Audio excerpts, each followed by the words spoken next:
It seems to me that the time has come to revive this troika. रूस ने दुनिया के सियासी शतरंज पर एक तगड़ा दांव खेल दिया है।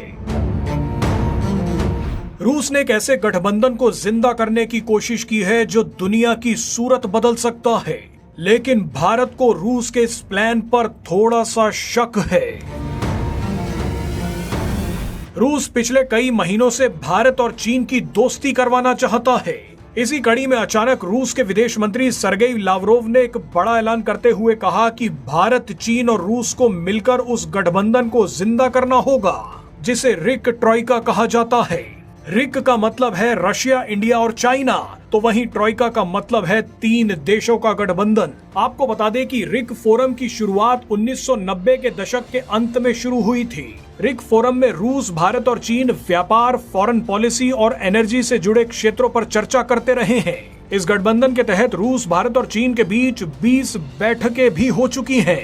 लेकिन जून 2020 में भारत और चीन के बीच गलवान झड़प के बाद रिक फोरम निष्क्रिय हो गया। मगर पिछले ही साल भारत और चीन के बीच बॉर्डर पर शांति स्थापित करने के लिए एक डील हो गई। इसी के बाद रूस अचानक एक्टिव हो गया। रूस को उम्मीद जगी कि वो दोबारा रिक ट्रोइका को जिंदा कर सकता है। रिक ट्रोइका का सीधा मतलब है कि रूस, भारत और चीन एक दूसरे से हाथ मिला लेंगे। रूस का कहना है कि रिक ट्रोइका नाटो को अकेले ही टक्कर दे सकता है। आप पहले रिक ट्रोइका पर रूसी विदेश मंत्री सरगेई लावरोव का बयान सुनिए, उसके बाद आपको बताएंगे कि भारत क्या खेल करने वाला है। India and China have been reaching an understanding on how to calm the situation on the border down. It seems to me that the time has come to revive this troika, the RIC troika.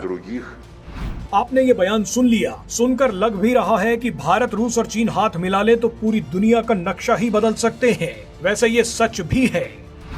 रूस इस गठबंधन को पश्चिमी देशों को टक्कर देने के लिए दोबारा शुरू करना चाहता है। रूस इसलिए भी इस गठबंधन को दोबारा जिंदा करना चाहता है ताकि भारत पश्चिमी देशों के नजदीक ना जाए और आगे चलकर भारत और चीन की जंग भी ना हो, क्योंकि रूस भारत और चीन दोनों पर निर्भर है।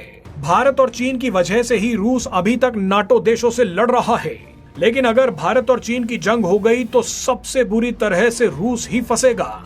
रूस के लिए यह तय करना मुश्किल हो जाएगा कि वो भारत का साथ दे या चीन का। इसलिए रूस रिक गठबंधन को दोबारा शुरू करना चाहता है। लेकिन सबसे बड़ा सवाल यह है कि क्या भारत को रूस की बात माननी चाहिए? क्या भारत को दोबारा रिक फोरम की शुरुआत करनी चाहिए? रिक गठबंधन को लेकर भारत के मन में 3 बड़ी और जायज मुश्किलें हैं। पहली मुश्किल यह है कि चीन पाकिस्तान को खुला समर्थन देता है।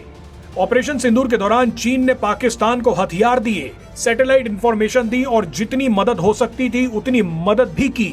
पाकिस्तान को 80% हथियार देने वाला देश चीन ही है। ऐसे में अगर भारत दोबारा रिक गठबंधन से जुड़ता है तो ये चीन को इनाम देने जैसा हो जाएगा। भारत के लिए दूसरी बड़ी मुश्किल है रूस और पाकिस्तान की नजदीकियां।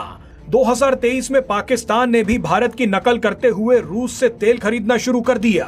रूस भी अब पाकिस्तान को कुछ हथियार दे रहा है। पिछले साल अक्टूबर में रूस ने पाकिस्तान के साथ मिलकर एक मिलिट्री ड्रिल भी की थी। यानी रूस और पाकिस्तान अब एक दूसरे के लिए स्ट्रेंजर नहीं है। जाहिर सी बात है कि भारत को ये चीज पसंद नहीं है। बहरहाल भारत के लिए तीसरी बड़ी मुश्किल है रूस और चीन की गहरी दोस्ती, जिसे दोनों देश नो लिमिट्स पार्टनरशिप बोलते हैं। रूस और चीन की यह पार्टनरशिप यूक्रेन युद्ध के बाद और भी ज्यादा मजबूत हो गई है। रूस और चीन के बीच पिछले साल $244 बिलियन का व्यापार हुआ था। इस व्यापार में रूस को ज्यादा फायदा हुआ था। यानी आप बोल सकते हैं कि रूस चीन पर पहले से भी ज्यादा निर्भर है।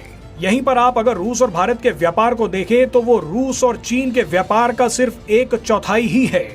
इसके अलावा भारत चीन की तरह खुलकर पश्चिमी देशों का विरोध भी नहीं करता। ऐसे में रूस की निर्भरता चीन पर और भी ज्यादा बढ़ गई है। ऐसे में सबसे बड़ा खतरा ये है कि चीन अगर चाहे तो वो रूस को भारत के खिलाफ खड़ा कर सकता है। अगर ऐसा हुआ तो भारत और रूस के बीच भी दरार आ सकती है। ऐसे में भारत को बहुत ही सोच समझकर कदम रखना होगा। रिक गठबंधन को शुरू करना है या नहीं करना, उसका फैसला बाद में लिया जा सकता है, लेकिन उससे पहले भारत को रूस से ये साफ कहना होगा कि चीन पर हमें भरोसा नहीं है।